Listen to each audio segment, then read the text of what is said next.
அருகே சாலை விபத்தில் படுகாயமடைந்த வாலிபருக்கு கோவை தனியார் மருத்துவமனையில் மேல் சிகிச்சை அளிக்கப்பட்ட நிலையில் அவர் மூளைச்சாவடைந்ததால் அவரது உடல் உறுப்புகள் 6 பேருக்கு தானமாக வழங்கப்பட்ட சம்பவம் நெகிழ்ச்சியை ஏற்படுத்தியுள்ளது.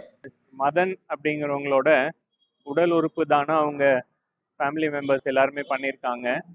இவர் ஐடியில் ஒர்க் பண்ணிட்டு ஒரு ஸ்டார்ட் அப் கம்பெனி வச்சிருந்தாரு. ஒரு ஆக்சிடென்ட் ஆகி தருமபுரி அரூர் பக்கத்தில் அங்கேருந்து இங்கே கூட்டிகிட்டு வந்திருந்தாங்க ட்ரீட்மெண்ட்டுக்காக. அங்கே ரொம்ப சிரமம், எல்லாமே கொஞ்சம் டஃப்பானது, சர்ஜரியே பண்ண முடியாதுன்னு சொன்னதுனால இங்கே முடிஞ்ச வரைக்கும் முயற்சி பண்ணி பார்க்கலான்னு கூட்டிகிட்டு வந்திருந்தாங்க.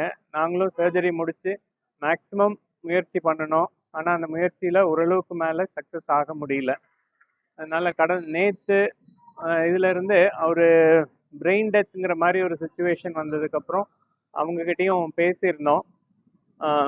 அவங்களோட சிஸ்டர், அவங்க பேரண்ட்ஸு, இவங்க எல்லாருக்கிட்டையும் பேசும்போது அவங்க சரி இதனால் உயிரை தான் காப்பாற்ற முடியல, உறுப்பு தானத்துக்கு ஏதாவது இது இருந்ததுன்னா நாங்கள் ஒத்துழைக்கிறோம் அப்படிங்கிற மாதிரி சொன்னாங்க.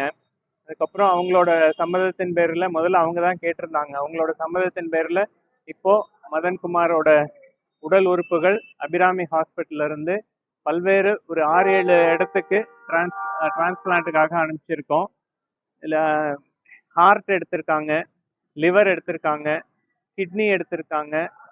அது இல்லாமல் இரத்த குழாய்கள், அதுவும் இல்லாமல் கண் தானமும் பண்ணியிருக்காங்க. ஸோ இது எல்லாமே ஒரு 6-7 பேர்த்துக்கு மதன்குமார்னாலையும் அவங்களோட குடும்பத்தாரோட கருணை உள்ளத்தினால இத்தனை பேர்த்துக்கு ஒரு நல்ல வாழ்வு கிடைக்க போகுது.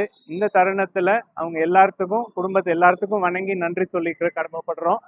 ரொம்ப நன்றிங்க. நீங்கள் பண்ணது எல்லாத்துக்குமே யூஸ்ஃபுல்லாக இருக்கும். இந்த மாதிரி எல்லாரும் அவங்கவுங்க இது இந்த முக்கியமான தருணத்தில் எல்லாருமே சோகமாக தான் இருப்போம். பட் இதையும் மீறி கம்யூனிட்டிக்கு, சமுதாயத்துக்கு உதவி செய்யணும்னா இந்த மாதிரி உதவிகள் நிறையா செய்யணும்னு எதிர்பார்க்குறோம்.